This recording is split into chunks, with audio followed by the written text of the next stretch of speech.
Scott Bass, Driftline is back with us just in time for spring and summer. Well, look, it's no secret. If you saw David pulling into the tube in El Salvador, he was wearing his Drifties by Driftline. And of course, I'm a loyal Drifties wearer as well. And I was wearing mine, and it's the only board short that I travel with. So Driftline is the neoprene lined board short. When you look at them, it just looks like a board short, but there is a 0.5 millimeter of neoprene sewn within the technical, the functional, the fully modernized board short. So it's anti-chafe, it's a little bit warmer, and it's a little bit cushioned. It's the biggest no-brainer. These board shorts to me are it's the only board short I'm ever going to need. Yeah. I'm super 100% bought in, sold in. I'm all about it. I have been for more than a year now, and they're warm, they're comfortable, they compress, and there's no chafing, you know. And oh, by the way, I got a little pocket. I stuffed my lip balm, my friggin' nose coat stuff, and my wax. It's all in my little pocket. And I'm telling you, it's the same lip balm, the same nose coat stuff, and the same wax as I had in El Salvador. And it's the same stuff that I had last year when I was on a trip in Mexico or wherever I was. It just stays there. You know what I'm saying? Like summertime essentials. Yeah. So yeah, Driftline is driftline.co. And we have a promo code. The promo code is SPIT, and I believe it's 15% off. So go and check that out. And then that is also a great time to remind people about Waterways, waterwaystravel.com. They are your one-stop surf travel concierge. Since we got back from El Salvador, I have had no less than 3 people, including listeners of this very show, reach out and say they booked an El Salvador trip through Waterways. Yeah, that's cool. That's funny. I'm getting a lot of calls about Punta Mango from friends and just people, via Instagram DMing us. And hell to the yes. What's not to love, Well, it's really going to blow up. I mean, look, El Salvador's probably already blown up exponentially in recent years, but they're building that road. They're investing in infrastructure, and there's just so many points that don't, headlands and opportunities for surf around every bend that are yet to be fully explored, and certainly not accessible unless you have a 4x4 or a boat. And so as they build that road and things become more accessible, I think, the growth potential is endless for them. Yeah, and there's a bunch of fun little waves around there. When I first went there, and I want to say like 2004, 2002 or something, there was obviously nothing there. We rolled up onto Las Flores, and at the time it didn't even have a name. We were calling it Punta Silla, which is the chair point, because we were doing these laybacks, like we were like laying back in a lounge chair. So we called it Punta Silla. And we took a boat up to Mango, and that's really all we thought. Okay, there's 2 waves. There's this wave and there's that wave. And as you and I know, you surfed a killer wave in between those 2 points when there's plenty of swell and a super low tide. And then, of course, I surfed another wave just a short stone's throw from Punta Mango, which was super fun, ledgy left and a right. And there's tons of other waves when it's bigger, even further, I guess, would be north. Yeah. So lots of opportunity there. And I think there's a lot of untapped swell surf spots. Frankly, what you need is a ski to kind of go explore it all, or a boat. Well, and the other difference between then and now is just how much safer it is, So I think there's a lot. People are going to be traveling to El Salvador for decades to come and finding tons of new waves, but get in on it now, and Waterways will not only get you there, but they'll provide all of the advice and access and insider info that we benefited from on our trip. So waterwaystravel.com. As we see some movement at the takeoff zone, it's Kelly Slater grabbing right. Yeah, guy, David. Yeah, friggin' guy. Welcome. It's Spit. It's a podcast where we discuss all things surfing and a lot of stuff beyond surfing, things that may or may not interest David and Scott. And, like we speak in the third person and stuff like that. David, welcome to the show. It's April 30th. It's Tuesday, the last day of April. Good day to you, dear citizen. Great to be here for an afternoon show. We talked about YouTube, people. If you want to watch our conversation, go and subscribe on YouTube to watch. But I said I was going to give away a traction pad, a cork traction pad from Timber Surf Co. this week for whoever left the best comment on YouTube last week. Did I win it? You did not. You were in there. I saw you comment. I'll Yeah. get to that comment in a minute because people do want to know about that. I think this one is undeniable. We can always count on our listeners to keep us straight. But you had asked me about the Jack Robinson and John Florence final at Margaret River. And you were like, look, let's compare John's big score, the 10 from the heat before, with Jack's 9.1. He did this big air. David, what do you think? How does that compare to John's 10? And we detailed that discussion. Well, somebody left a comment and said, I reckon if that's the wrong comment.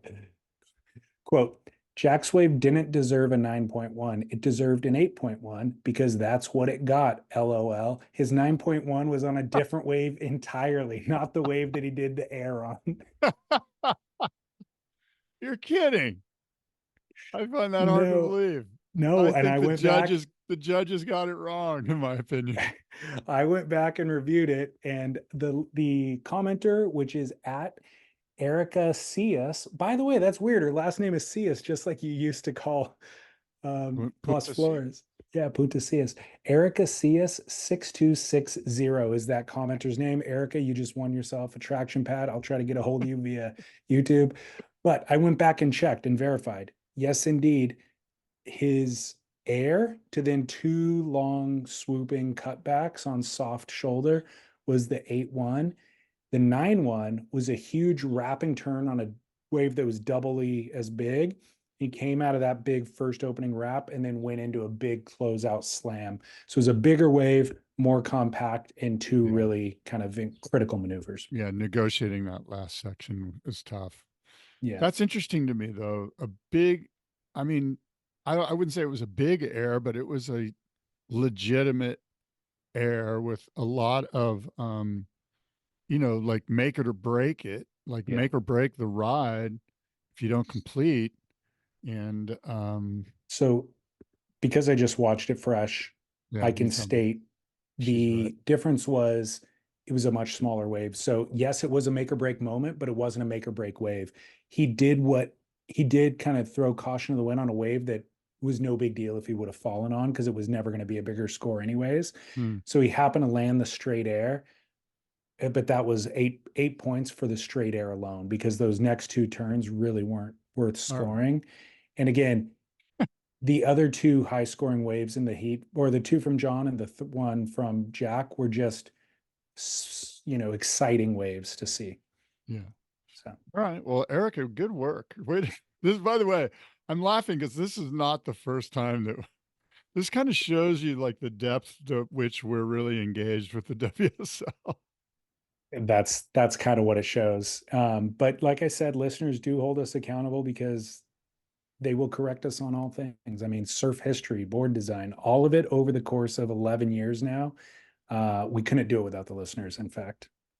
Look, as is always the case, I'm going to jump ahead in the show and give you my must-see moment presented by Trees Wax. And this is it.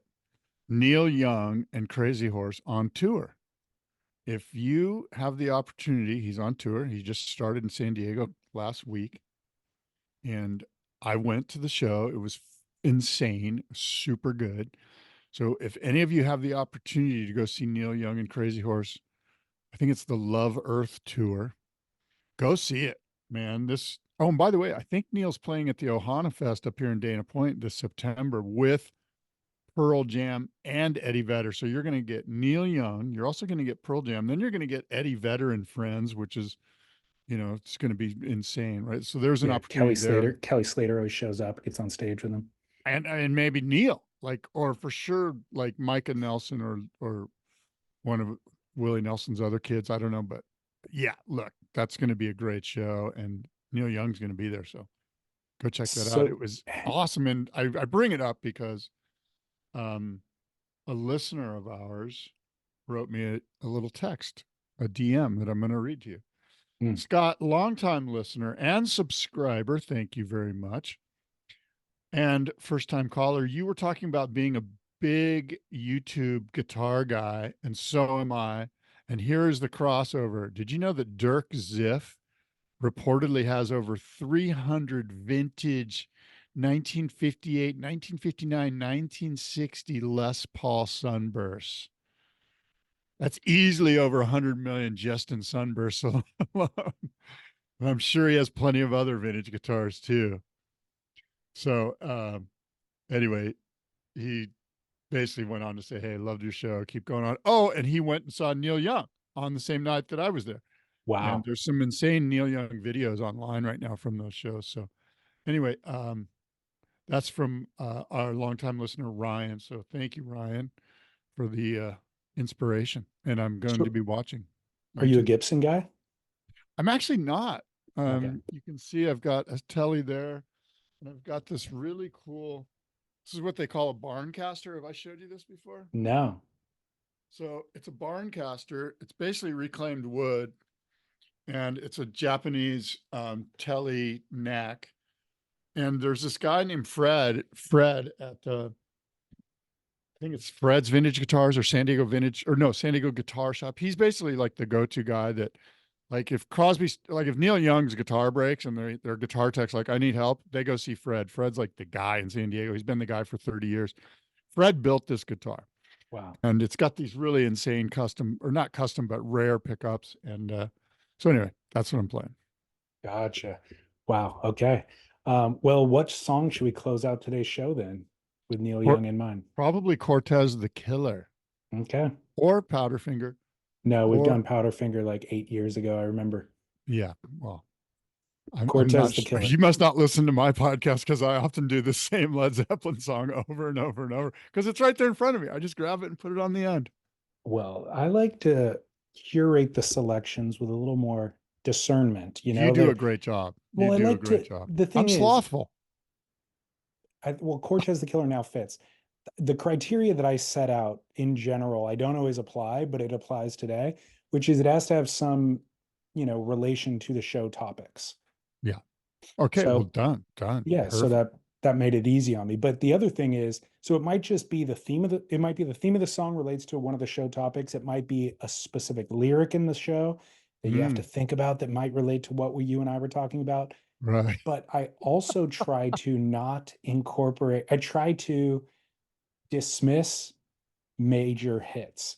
So it's like, it can't be, Neil Young's Cinnamon Girl or whatever. Like, it has to be a little bit deeper cut than that. I love that. Yeah. And so that's often the criteria. Well, my favorite one of all time is when you played Dave Mason when we had the fight on the air and you played Dave Mason. That was a perfect. What's that? That's such a good song. We just disagree. Yeah. We just disagree. But you do a really good job. I don't think people realize what a good job you do with all your production, but specifically with that part of it. I'm one of those guys that I listen because I want to hear the song. Yeah. All the other stuff is just fluff in the beginning. Yeah. Thank you. That's nice. Well, we had one other YouTube comment that definitely listeners want to hear about. It said, quote, I reckon if listeners were able to ask one question they wanted answered on the show, it would be, how many surfboards does Scott Bass own? And sure enough, Scott delivered an answer in reply. What is your answer? Well, I actually thought about it. So I kind of mentally went through here. I thought about, I just realized I forgot that board behind me. So the answer is 57. I had written 56, but I think the answer is 57 surfboards and one on order from Chris Christensen, who called me today and said, hey, I'm shaping your board. I'm going to send you a picture. And I said, okay, cool. So 57 plus one on the way. So that seems low to me. It could be. I did a pretty good, toggling in my brain here, thinking about My boards. What would be really cool is if I could just bring my computer Mm. out to out to my shed, which is right there, and we could just go through them. It'd be pretty fun to I see what's mean, back there. there's got to be people. I know guys who keep spreadsheets on their wine collection, because they want to No, track no, what's aging and not lose track of everything. And there's a no, no, lot of dude. money tied up in it. No. I'm dorm room floor. You know what I mean? Okay. Like if you looked around, my wife calls my fashion dorm room floor like I'm kind of like a teenager, like Yeah. there's shit just thrown around. Like this is cleaned up. This like it used to be messy, you know what I'm saying? Like look at it back. So what about though? Don't you have offsite storage? I do. I have actually 2 offsite storages and a few boards here. So yeah, So did you account for the offsite storage in that I did. 57? Oh, you did. Okay. I did. Okay. Yeah. Wow. I'm shocked that you can remember. The reason why I think that number seems low is, based on years of conversation, but also I don't think you'd be able to remember 57. Like I feel like Well, you're you right. you remembered 57, but there's like got to be ones you forgot that you didn't remember. If you can recall 57, there's got to be a number that you can't recall. Well, like I said, I went through it mentally. Like I have 4 in my living room. There's 1 here. There's 1, 2, 3, 4 in my garage. There's another. There's 1 right there. There's like 15 over there, and then my 2 storage units. This is inaccurate. It's kind I'm of inaccurate. stating No, right but it's now. as accurate as it's going to get, unless Okay. you expect me to go spreadsheet on you. I'm doubling. I'm saying you have 114 is my guess. Well, I actually forgot about. I do have a board stashed in Mexico, and I have 2 or 3 boards stashed on the North Shore, which I'll never see probably. Yeah. They're in like the garage at Keiki Beach Bungalows, and I haven't been to the North Shore in 15 years or something like that. So I'm sure they're gone, which is All fine. right. Well, this is the exact answer I think people wanted more than the actual hard number at the end. It's just hearing you try to process it. Oh no.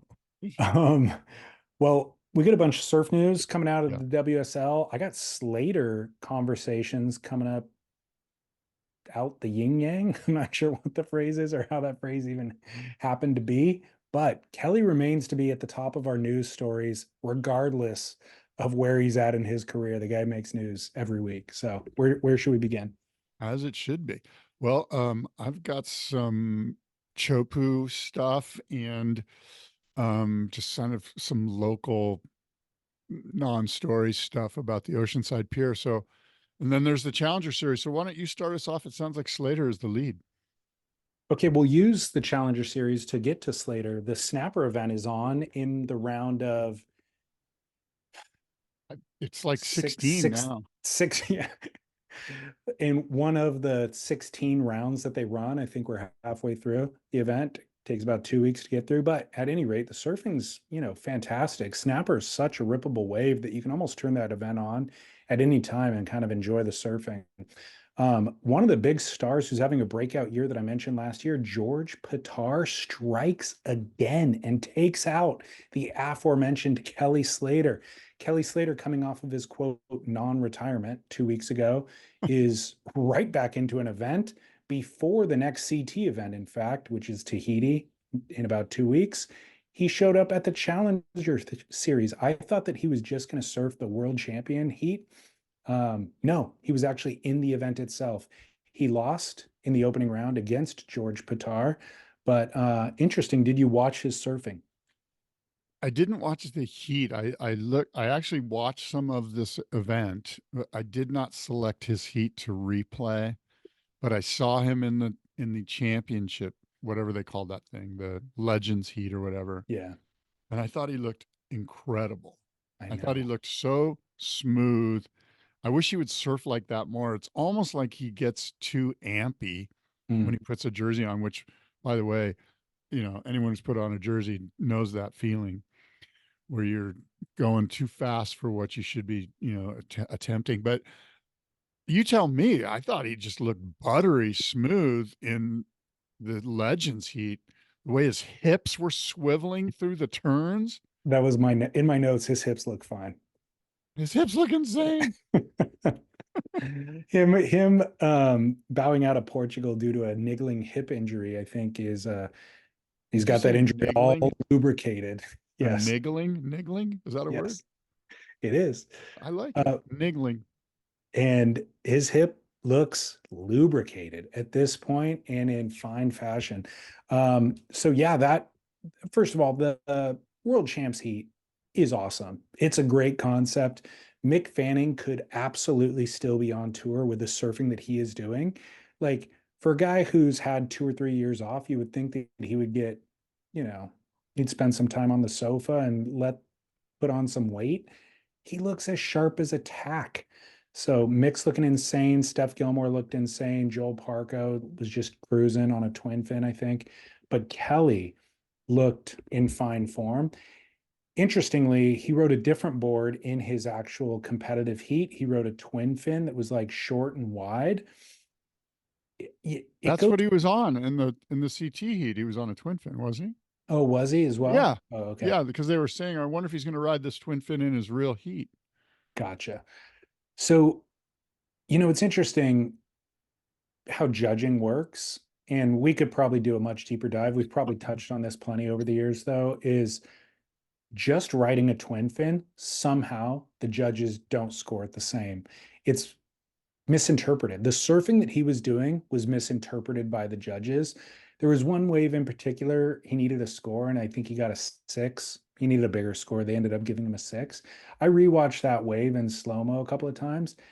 He just comboed the crap out of it. And it was like these roundhouse turns that were just so complete, and the banking off the whitewash. And it's like, I don't know. I feel like he got majorly underscored. Like, had he been riding a thruster, would he then get a 9-point ride on that wave? The board looks a little bit more novelty.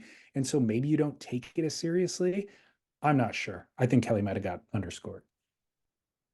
Yeah, I think that it's more than anything, it's that I don't even know what we call it anymore, but it's when you underscore Felipe because you've seen Felipe rip so hard for so long, and you underscore, what do we call that? There's some sort of syndrome where you're just kind of over it. You've seen him. We've seen Kelly for so long that his great surfing is just, it's just Kelly being Kelly. And so it's unfortunate. It's partially that. The other detail is the fact that it's a twin fin specifically, because when you watch George Pitar, and and all 3 surfers in that heat riding thrusters, there's a spark and like kind of an exclamation point that comes on the turn that looks a certain way. That is what you're expecting to see. Kelly's turns were just linking everything up, and there's never the exclamation point on it. But, an argument very much could be made. It was far superior surfing, and it was, harder to do. Yeah. It just doesn't have that zing at the end of the turn. But I'm like, I guess maybe they just can't compare apples and oranges. I'm not. That's a great take. The exclamation point that I think a center fin surf action shows off is something. But on the other great point you make is that Kelly's linking everything together so buttery that who's to say which is better? And if we're talking like what do they call it? Speed, flow, and power and flow. Yeah, I mean, I don't know. And maybe it's because we're of an older demographic, but I see that kind of surfing. I see the kind of surfing Machado does. I see the kind of surfing that like Dave Rostovich does. I see that flowy surfing and I go, that's it.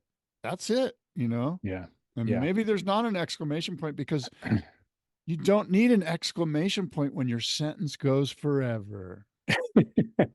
Which ours tend to.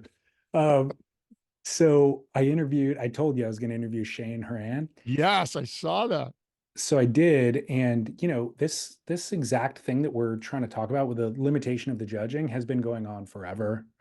And, well, probably no greater example than Shane Horan. Yeah. Because I lived through it, and there was for sure an anti-laser zap bias. So what was your perspective on it? What were they judging highly, and what was the laser zap doing that they couldn't account for? Well, first of all, let me pull back a little bit and say, look, I wasn't on the beach watching it. I was just a Grom absorbing it through the magazines like all of us were. And occasionally a surf movie would roll through town and you'd go to the La Paloma and watch it and see it and stuff. And of course there was the OP Pro in Huntington, and you saw lots of footage from that. But my feeling was Which that, he did win at some point. Doing a backside 360 was kind of the famous move, right? yeah, exactly.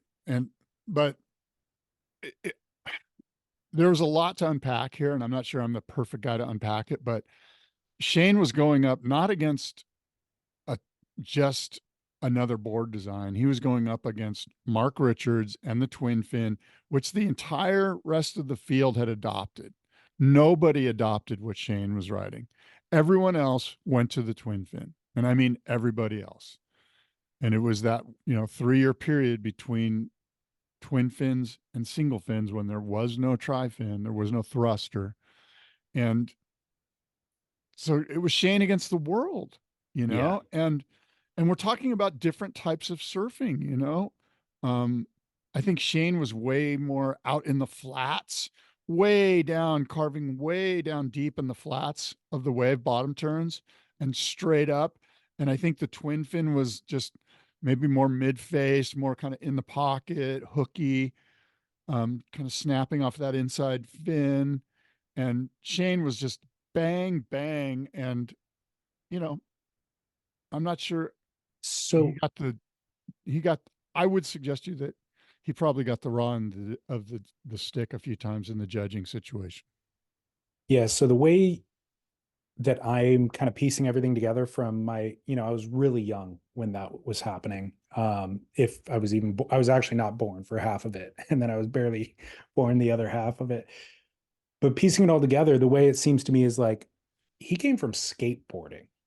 Like he was one of the first, like, skated before surfing. And so his surfing was heavily influenced by the skating. The other thing was he is a massive lower body. Like he had to have board shorts cut so that they would fit around his thighs. So he has this really muscly wide stance, but it's skate influenced. So the surfing that he was conceiving of doing, there were not boards designed really to do it. So he partners with Jeff McCoy, and they kind of redesigned the shortboard for his style of surfing. But even if other people got on those surfboards, they wouldn't necessarily work the same way as they would for him because of his, physicality and where he was coming from the skating. So that's probably why it didn't have huge mainstream kind of translation. A lot more guys look like Mark Richards, and have the reference points that Mark was coming from. But some of the design elements that he and McCoy developed are now kind of in every shortboard because they were doing an extreme version of it that only really applied to him or very few people. But there are elements of that design that apply on the broader scale. So it seems to be that is part of what you're kind of getting at. The other part, though, is kind of what we're talking about with this snapper event in Kelly, which is just if it's so outside of the convention, judges do not know how to apply. In order to create an objective judging criteria, you have to define things that are your expectations for what you want to see. But if somebody does something that is so radical, the judging criteria can't account for it. You know what I mean? Like just by the nature of creating an objective criteria, you cannot account for certain things. And so it could be argued that a lot of what Shane's surfing was outside of those bounds of what they were judging. And then, of course, the board looks so freakishly different that it's like the lines it's taking doesn't hit the boxes for the judging criteria. Yeah. It was just a strange time too. I mean, there's obviously judging has gotten much more professional now. Back then there was a lot of stuff going on, and well, he touches on that too, specifically lightning bolt's influence in the judging booth and the surfers in the lineup. So that's interesting. yeah, he Can't wait calls to that listen to that. straight out. Who does he call out? Everybody. I mean, he names the 5 judges in the booth and their Yeah. exact affiliation with the brand. And from ownership to sales, and Yeah. Mark Richards being on that team and them having a vested interest in, a big sales spike by Mark winning. Yeah. Well, there's something to that, but not to take away from Mark Richards. It was a great rivalry. It was really sort of, I'm not going to say it was the first great rivalry because I know there was others, especially in the Australian world. But from an international standpoint, this was a time when, especially here in California, surfing had gone from being kind of dark, locals only, black wetsuits, whiteboards, stupid long guns and crappy waves, to MR and the whole pro scene kind of emerging, and there was color, and there were shorter boards, and there was ripping, and it was an exciting time. And it'd be a good documentary. I don't know where that story arc would lead us, but Shane would be at the center of it. Yeah. Yeah. Really interesting guy. Well, as it relates to Kelly, I mean, we could do more on the Snapper event, but I will point out to you something that you may not be aware of, but there's a change.org petition to get Kelly Slater into the Olympics. No way. That's so cool. Take me to it right now. I'm going to sign it. Okay. change.org/allow-Kelly-Slater-2-surf in the 24 Olympics. I may just have to send you the link. I just Googled change.org and Kelly Slater and it came right up. Oh, okay, perfect. I'm going to read to you from There's 7 signatures. Yeah, but you know who are the illustrious 7? Tom Carroll and myself are 2 of those 7. I'm in. Count me in. So Tom Carroll, I'll read Tom Carroll's comment, but basically James Whitaker, listener of ours in New Zealand, James Whitaker put this together, gives a little introduction, and then he says, Kelly Slater is the greatest competitive surfer of all time. You can find a brief bio about him at the Olympics website. The vast majority of surfers and surfing fans would love to see Kelly Slater surfing at Chopu this year in the Olympic Games. This includes other competitors. They'd either love to compete against him because doing so in Tahiti is likely to be a highlight of their competitive career, or if they don't want to surf against Kelly, it's probably because they know he could beat them. Kelly hasn't qualified via standard processes, but it might not be too late for the International Olympics Committee to adjust entry criteria to accommodate him. So some may feel this wouldn't be fair to others, but on the flip side, if the Olympics exist in order to showcase the best talents in any given arena, I feel allowing Slater to surf in this year's games would allow the committee to show that they know how to achieve their goal. Please sign if you agree. Cheers, James Whitaker. That's so cool. I just signed it. I'm super stoked. It's really cool that Tom Carroll chimed in. That's important. I see here that you've chimed in. That's great. So Tom says specifically, Kelly Slater's addition to the Paris Olympic Games will offer invaluable authenticity and drama to the surfing at this extremely technical wave of Chopu. Tahiti, a venue that could easily see him medaling. The vision of the historic Olympic gold medal finally ending up around Kelly's neck would draw unprecedented worldwide attention to the growing division. So. Absolutely. And I'm reading yours here. David went on to say, in fact, including Kelly in any group of surfers in any conditions at Chopu, and Kelly would be a safe bet to win the event, draw the biggest crowd, and provide the most entertainment. Very few, if any, 52-year-old athletes could pose a legitimate threat for gold, but the Kelly story is unrivaled. And I agree. And I've spoken with guys on my Boardroom podcast about this. It's kind of one of my questions du jour, should Kelly be in the Olympics? And of course, everyone's like, yeah. I haven't heard. Is there anyone that thinks that he shouldn't be? I mean, help me out here.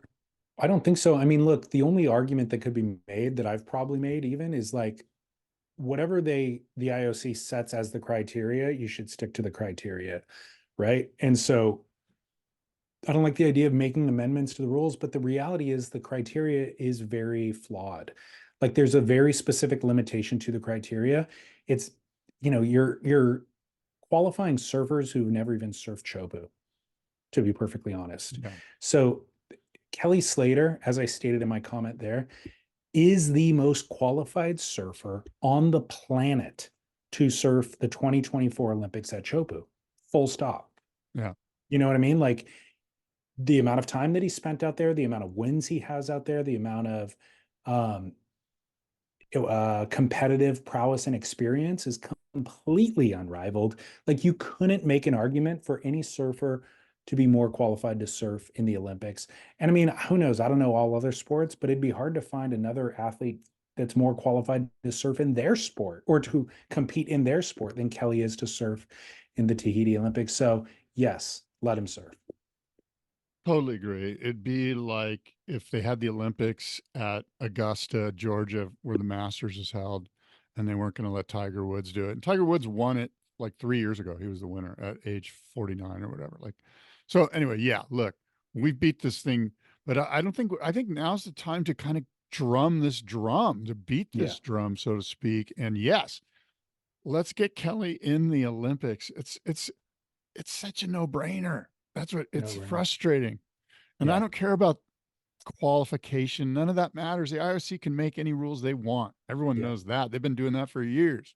Well, again, their kind of criteria that they designed for entry into the Olympics is they had to come up with some sort of criteria, right? But if not surfing Chopu is part of that, or if that's not part of the criteria is to have to surf Chopu, then it's kind of a flawed criteria. So what do we really do? Here's the deal. You know, like the powers that be at the IOC and at NBC are like, they're having like coffee with Fernando and they're like, how come you didn't get Kelly into this event? Like, you were charged with one thing, to make this thing insane. And by the way, Fernando's doing a great job. I'm not here to shoot Fernando in the back or anything like that, because that guy deserves all the credit in the world for the Olympics. But it seems like they could have, they saw this coming and they could have written a rule, done something. And you know what? They didn't. So we've got a petition.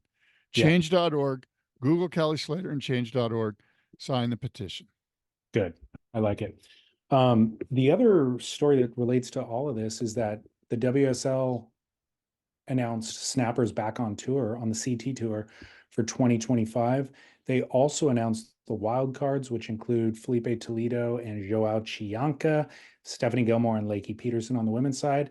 And Joao Chianca is actually back competing at Snapper right now, and he's surfing incredibly well. So it's great to have him back.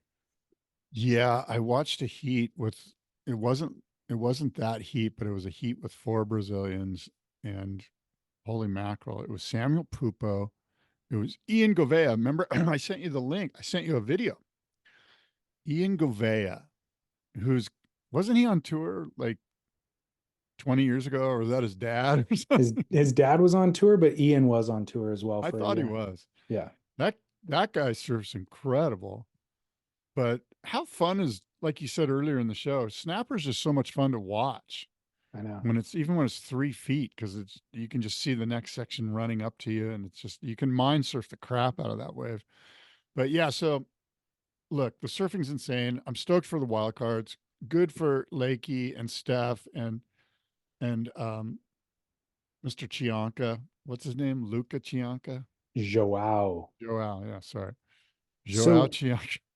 So what, you sent me that clip of Ian Gouveia doing the backside air that he got a 9.1 for. What were your thoughts on that air? Were you sending it out of like, I can't believe this got a 9, or were you sending it because you were blown away how good it was? Yeah, the second. I was just blown away. I remember watching it, and it was like you said, I was watching Snapper with the sound off doing work, and it caught my eye, and I, whoa, what was that? And then I did the replay, and then the super slow-mo, and the super slow-mo really got my attention, where I was like, holy mackerel. So, but I'm not an air guy. I'm not Chris Cote. I can't break down the intricacies of an air. But so you tell me, what did you think? Was that deserved of me sending it to you? Kind of going, look at this, man. This is pretty incredible. Yeah, I thought so. It's not the gnarliest air I've ever seen. Like it's a full rote, 360 double grab, full, but it was a double grab, but it was a variation on a grab that, we don't see very often. So I'm not Chris Cote either, and I don't know what type of a grab that was, but it was, you got to get your body super who contorted. does know? Todd Richards knows. We need to get Chris and Todd on this. Yeah, for sure. Or I mean, they're going to call it out on their podcast. I'm sure they do the Monday Mass on Yeah. Mondays, so you could find out there too. But yeah, I mean, it's an insane. It was a sick era for sure. Um, Will and you be able to Snap, post that on here somehow? yeah, Yeah. yeah, you can post it with today's show notes. So, the other little I mentioned, I got a Kelly Slater heavy show. The other thing that I saw recently was on Stab Can I interrupt? reporting. Yeah, Because I want to tell you that before we leave the Challenger Series at Snapper, yeah. excuse me while I burp, the waves are going to be insane. It's going to be 5 to 8 feet on Friday there, which will be Thursday afternoon here in North America. It's going to be pumping Snapper for the finals. Okay, So that's it's in going the to, contest window. yeah, it is. Okay, good. The last day is the 4th of May. Friday is the 3rd of May. But again, that'll be Thursday afternoon here in North America. It should be really good. Okay. Finals are shaping up too. Like you mentioned, Sammy Pupo. Sammy's surfing incredible. He's on one side of the draw. Joao's on the other side of the draw. George Patar is still in this thing. So could be a phenomenal final. Yeah, I was looking at it. You know who I secretly want to see win this thing? Who? Our buddy Hirohito. Is it Hirohito? Uh, Onhara. Young Jet Hiroto Ohara. Hiroto. That kid rips. And I secretly want him to win. So that he drops another memorable post-heat win interview. Maybe. Do you remember his? At the US Open? Yeah. He did something fun, right? He was super. Yeah, Peter, he's going to buy a car or something, or exactly. They interviewed him. Peter King had the video clip that went viral, but they asked him, "What are you going to do? You just won $100,000. What are you going to do?" And he played all coy for a second. First of all, his English is not great or wasn't great at the time, so it made it, the fact that he had timing with his comedy made it so much funnier because he had the confidence despite the vocabulary. But he played all coy and he's like, "Oh, I don't know, maybe buy some cars." And so it was amazing.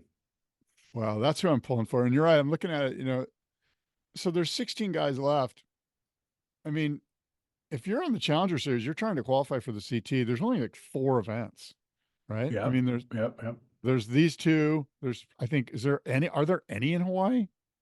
I don't think so, no. That's crazy. There's the US Open. There's a couple. I mean, it's kind of like if you're not in the 16 in this round right now after this event, you're kind of going, holy mackerel, I got to go to Narrabeen. Who knows what the waves will be like there? And I don't know. So look, they've got the Gold Coast, they've got the Sydney Surf Pro. I think they do it at Manly. They've got the Bolito event and then the US Open. 4 events. I mean, talk about, if people are complaining about the cut, this is the gnarliest series ever to try to make the CT. You got 4 events. If you're not in the top 16 in the first event, you really have got your work cut out for you.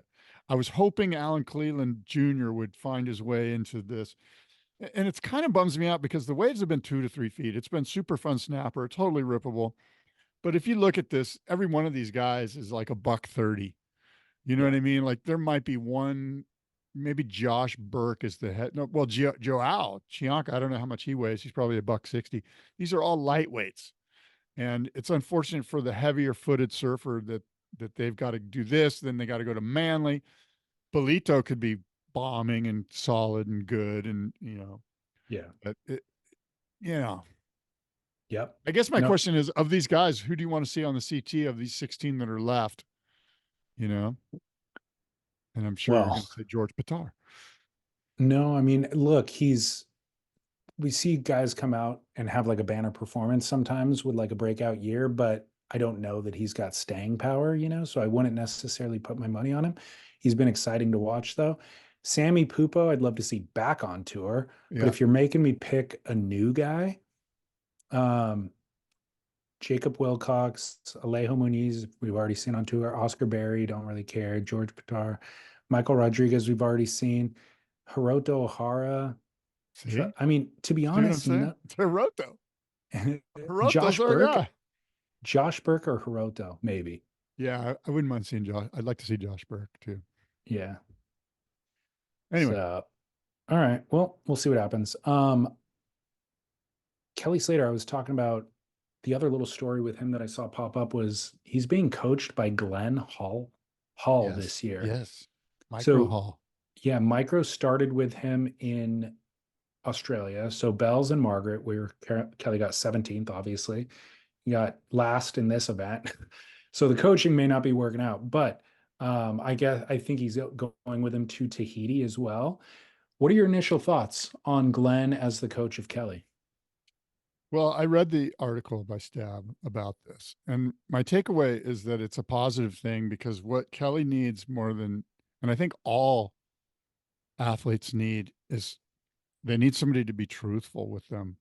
And Kelly was basically asking Glenn to kind of take a look at the boards that he's riding and give him some insight on how the boards look relative to maybe how the judges are throwing scores down.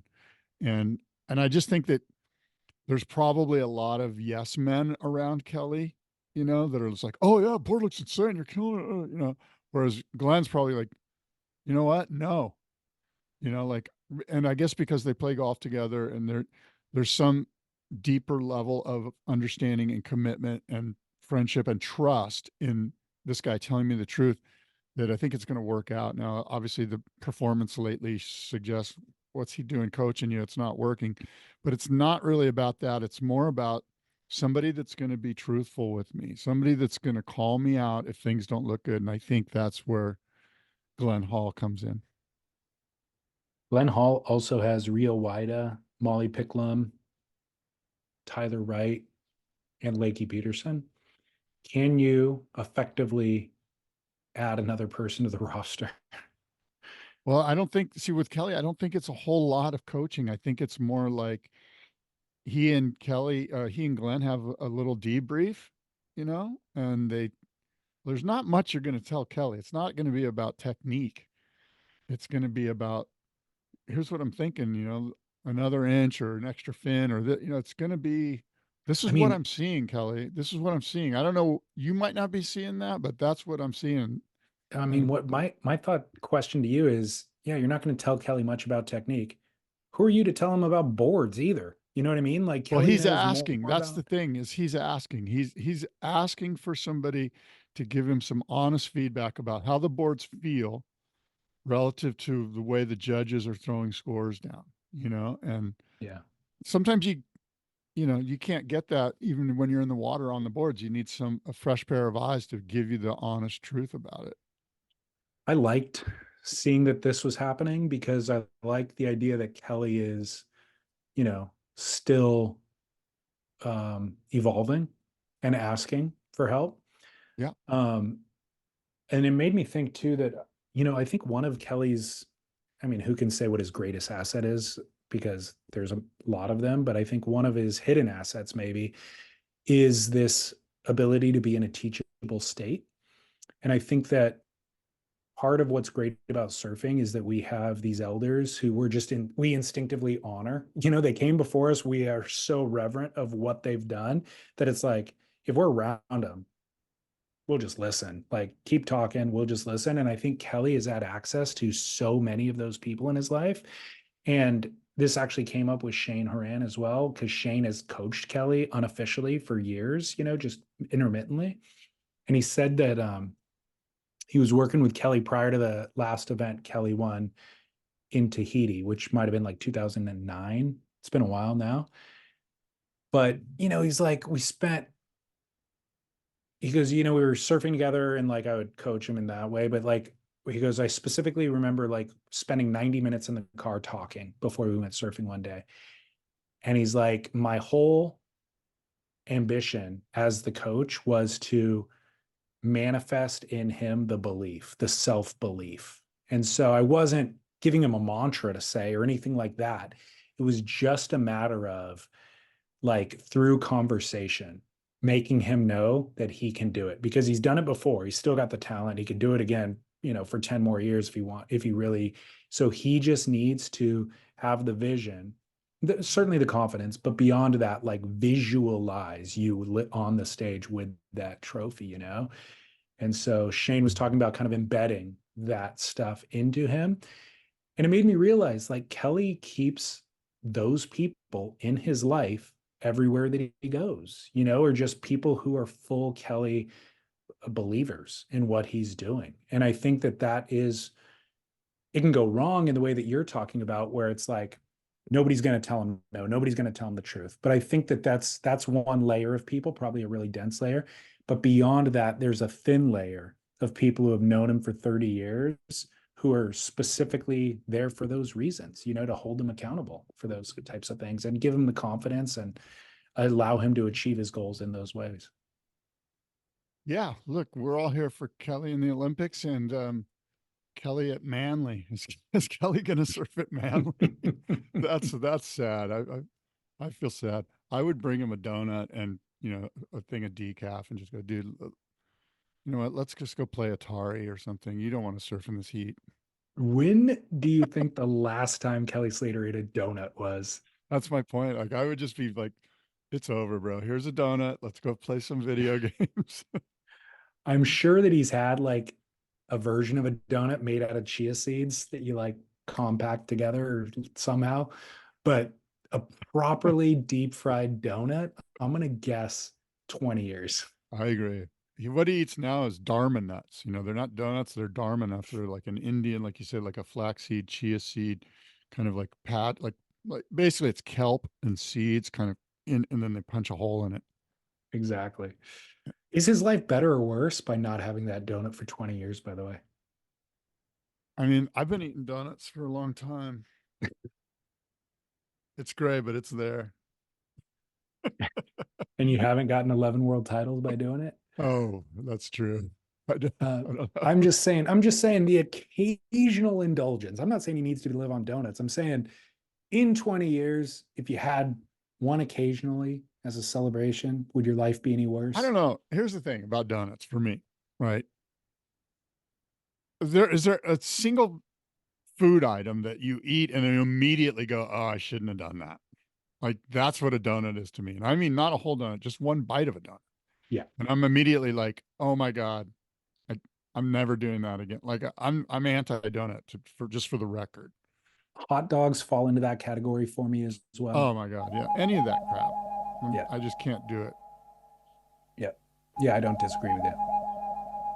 Rocketmoney.com/surf. Just this week, my wife figured out she was paying a subscription for Showtime, but then also paying for Paramount Plus, which includes Showtime for free. That's precisely what Rocket Money was designed for. A modern tool that meticulously tracks the details that we easily get distracted from. It's a finance app that finds and cancels your unwanted subscriptions, monitors your monthly spending, and helps you lower your bills. It gives you freedom by helping you see your subscriptions in a simple dashboard and alerts you about hidden fees or increases. Rocket Money has over 5 million users and has helped save its members an average of $720 a year with over $500 million in canceled subscriptions. Stop wasting money on things that you don't use. Cancel your unwanted subscriptions by going to rocketmoney.com/surf. Calm the clutter in your head, simplify the tedium of your financial life, and find freedom through rocketmoney.com/surf. Well, look, Tim McKenna, speaking of the Olympics. Thank you. Yes.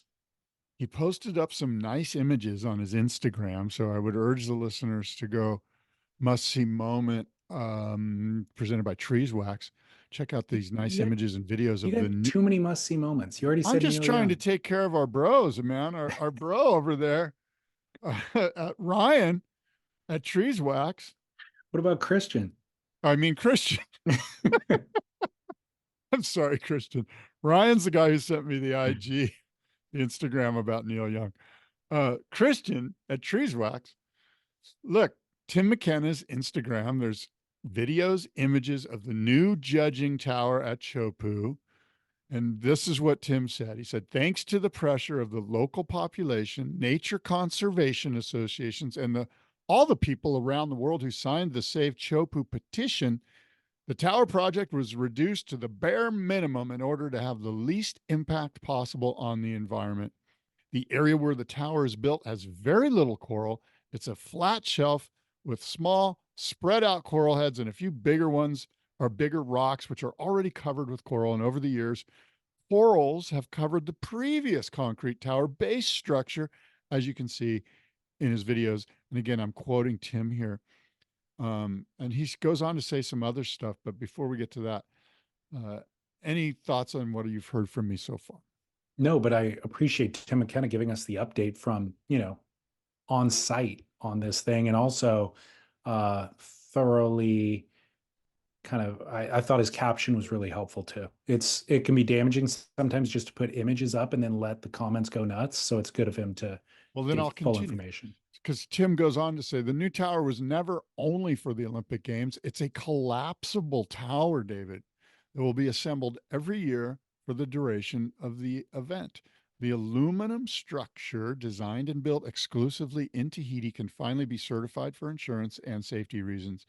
It's an investment the Tahitian government has made for the next 20 years of surfing events at Chopu. Now, Tim goes on to say, look, I'm neither pro nor anti-tower, but if people want to have professional surfing at Chopu in the future, a judging tower is needed to properly assess the tube riding performances. I personally don't make a living shooting contests and prefer shooting free surfs. However, I'm pretty sure a large majority of the locals welcome the exposure and business of the WSL events and the Olympic Games. Surf events are also a great way to spark the passion within the new generation of Tahitian surfers, i.e. Vahini Fierro, and are an opportunity for these young surfers to shine and to try to make a living out of their passion. So no need for all this Olympic bashing. This is the best thing that Tim said. Now hear this part. Chopu will protect itself. Chopu is the birthplace of mana. If Chopu does not want the Olympic Games, we will have flat surf with heavy rain and marumu winds for the entire event. If Chopu does not want the tower, a XXL swell will come and take it down. If Chopu wants the Olympics, it will put on the greatest show on earth, end quote from Tim McKenna. I want to believe all that's true. I like it as well. There's a spiritual element to all of this that will supersede anything that you and I are trying to do. Now, if you go on to Tim's Insta, and I hope you do and check it out, you'll see, of course, that there are some naysayers. There are some haters. No, maybe haters isn't the right word, but there are some people that are still hyper protective of what's happened there and are against all of this stuff. And you know what? They're allowed to have their opinion as well. But I'm of my opinion is, of course, far removed from all of this, that that tower looks pretty cool. And I'm glad that it can come down and won't be an eyesore. Yeah, completely. Thanks, Tim McKenna, again, for doing the work and actually getting imagery too, because that was the other hiccup for me just along the way throughout all of it, was just like, what does any of this look like? It's hard to envision. And without understanding what it looks like, it's also hard to envision the environmental impact. So it's really helpful. What were your first thoughts when you first saw it? Not that impactful. Yeah, I saw it and I was like, the thing looks minor. Exactly. That's how I felt. But then I'm also, I'm not an environmentalist. So I'm like, I don't know, maybe the work done to just put that stuff in did create some havoc. I just don't know. So even though I thought doesn't look as serious as maybe our imagination led us to believe that it would be, maybe environmentalists would know more than I do.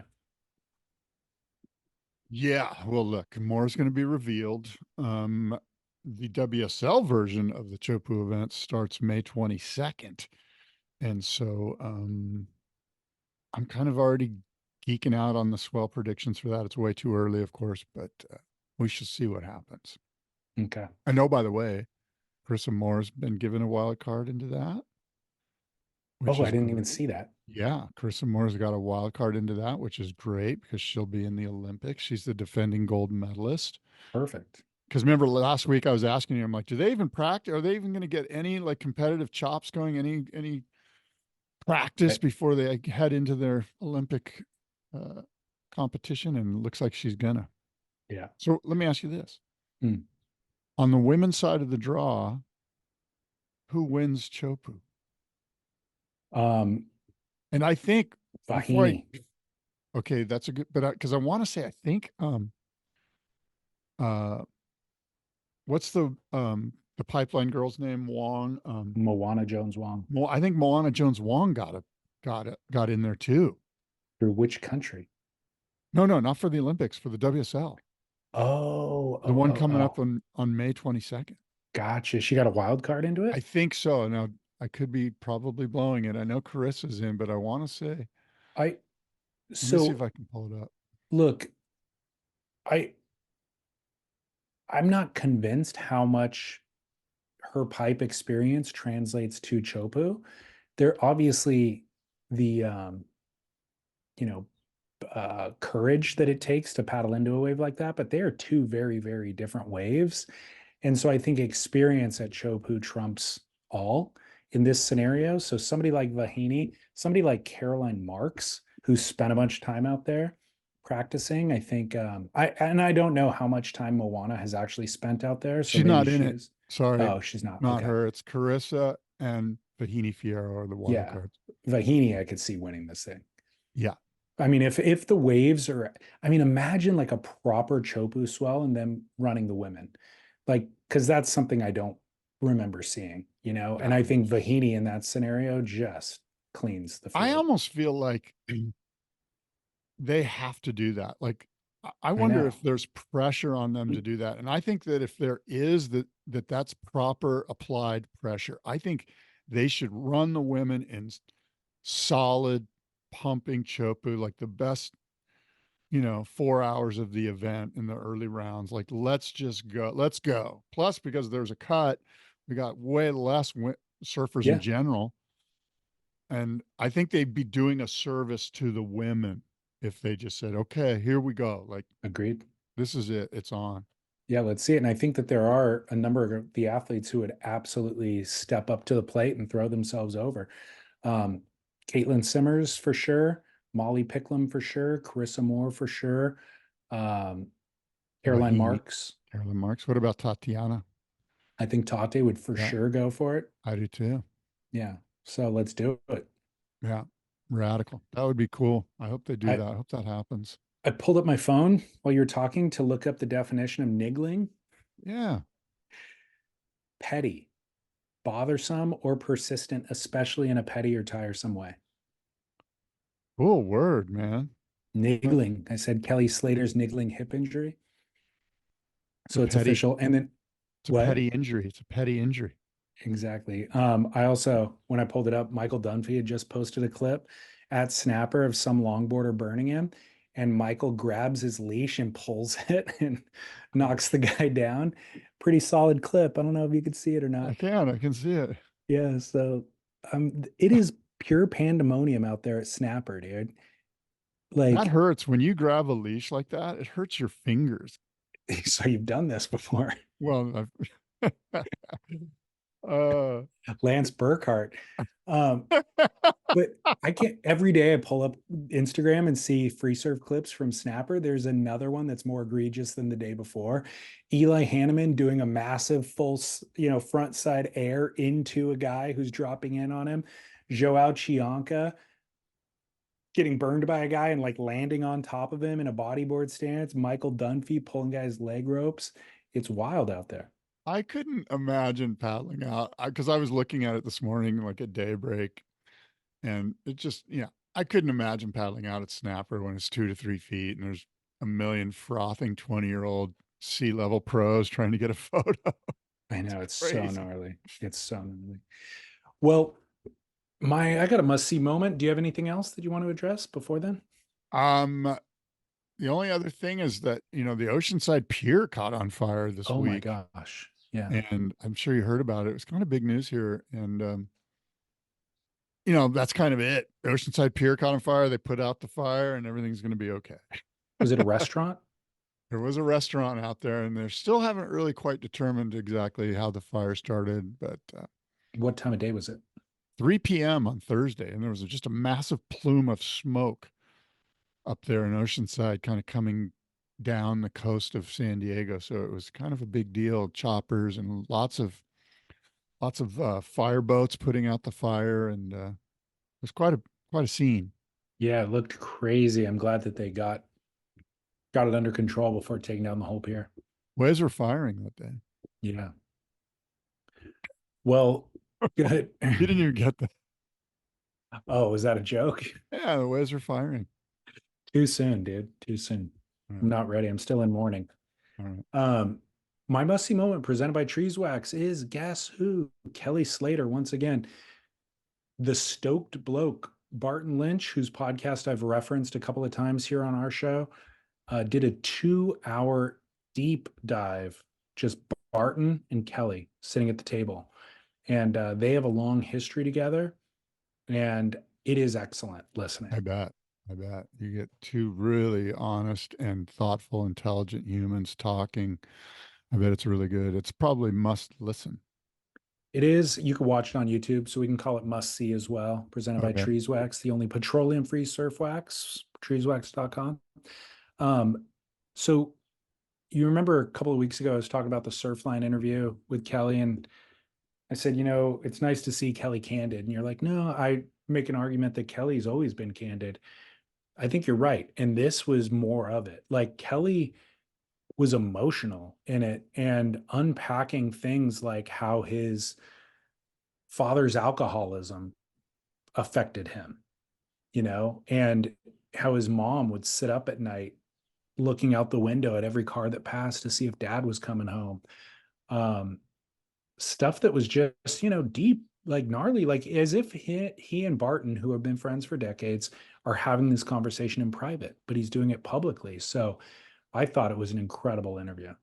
Yeah, that's we've got 11 world championships. We've got a lot that he's done, and I think that just his humility, his ability to be open with us is his greatest attribute. And that's saying a lot because of all this other stuff. Well, it is. Because of the hips, man. Because of the hips. And his recall is incredible. Like him telling stories, and he references the name of his elementary school teacher, in the story, and the name of, all the individual surfers who influenced him and shapers in the local area. And then just heats along the way and scores from those heats. It's like, he is sharp as a tack. And then that was cool. If he ever meets you, he will remember it. You know what I mean? Like it's incredible. Well, I loved hearing a lot of those names. I don't know, but some of them you do. And just hearing the stories like of Todd Holland, for example, and him just like really doubling down on like, dude, Todd Holland has some moments in surf history that just deserve to be shined a light on. He's like his heroic stuff where the guy's from Florida. Yeah, but I'd see him. He's like, I'd see him at on the North Shore, and it was like he's surfing Waimea when nobody else would, and then getting sucked over the falls, like paddling up into a wave, like getting to his feet and just getting blown back off the back a little bit, jumping off his board, and then getting sucked over the falls at that point. Charging off the wall when it was double overhead and nobody else was out there and there was no photographers. It was just him charging off the wall into closeouts by himself. Like, Kelly's giving these stories. And so these are great documentary options right here. I would love to see the Todd Holland little mini documentary, with Kelly giving some insights. Wouldn't that be cool? Totally. But then how long has it been since you even thought of Todd Holland's name? You know what I mean? So to have Kelly bring that stuff up, and then there's nobody who is there for more of it than those guys. So they're the perfect people to tell the stories anyways. Yeah. There's just a lot packed into a 2-hour conversation with those two guys. It's so funny. There's so many interesting things that could be done in a documentary fashion. So many stories, I should say, not things. But we also have this real incestuous thing where, like, would they ever really talk about it? Like, Conan Hayes is a great example. Like, like there's a lot going on there, with it, a lot, like his father and a lot of crazy stuff going on. Like, that would be kind of interesting, but would we get the guys that we need to get to actually tell the stories? And I'm not sure we would, because everyone's going, what good is it going to do me? Well, I'll tell you what, leaves plenty of room for you and I as podcasters to have these conversations in a convivial way that they feel comfortable sharing them in. You know what I mean? Because they might not on a HBO documentary. Yeah. Well, that's a great point. Really good point. So, I mean, one of them in particular was Barton Lynch. I mean, it was when they were talking about Kelly's experience with his father's alcoholism, and Barton Lynch was talking about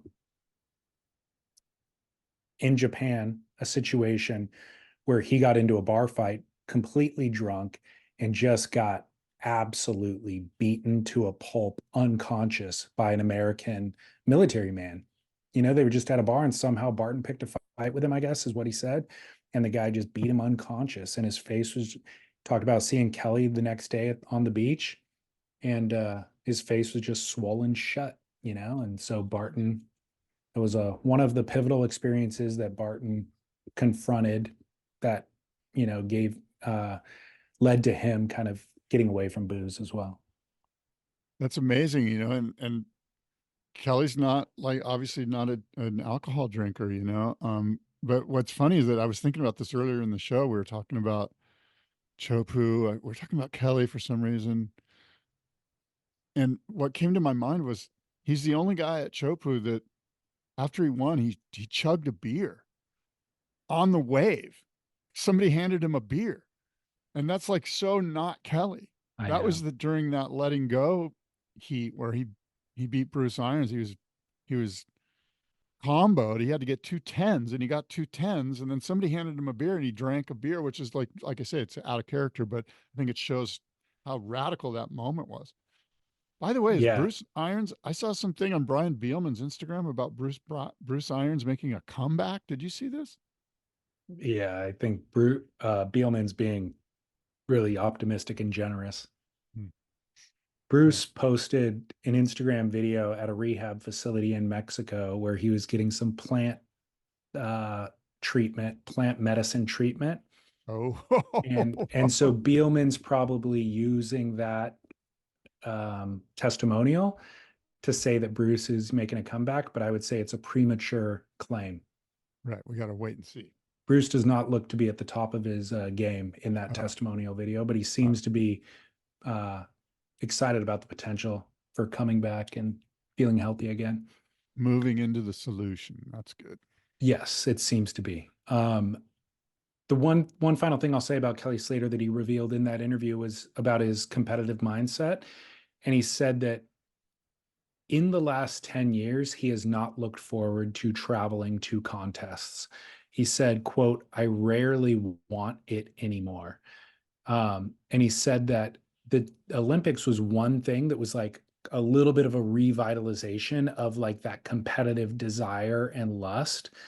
But he said over 10 years ago, when Parko won his world title and Parko said, yeah, you know, I'm going to probably do it for one more year and then just kind of hang it up and retire, that Kelly was so jealous of Parko's mindset then. He's like, oh my God, that sounds amazing to me.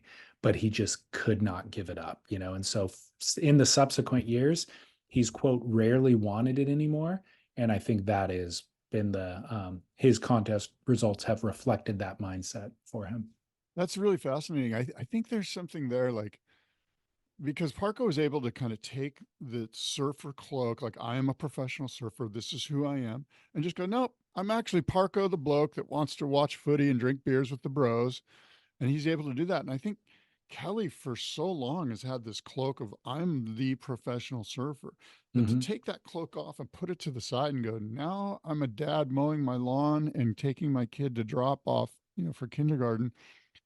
That's a big shift, you know, and that's going to be truly Kelly Slater's letting go moment, not his moment at Chopu, but when he can put that aside and embrace that next chapter with complete abandon, with the same stoke that he had when he was doing black and white and becoming a professional surfer. I think that the acknowledgement that the desire is not there anymore is the first step towards that. And he also talked about he's lived so disciplined for so long that he almost hates it. He feels like he's going crazy at times, you know? And then the final thing that he said that I thought was very insightful was that you have to have humility to keep progressing. Oh, for And sure. and so any moment where he has stepped out of line, and it was something that his mom beat into him, which was like, if you think you're too good, like I will smack you upside of the head, you know? And so taking all of your opponents seriously, no matter how little known they are, all of that, the humility is required to progress, is what it was. So And I think that's a life lesson, just in everyday, like when we wake up, you know, like, am I capable of learning from the downtrodden homeless person? Am I, you know, can I learn from them? yeah, Am I willing to learn from them?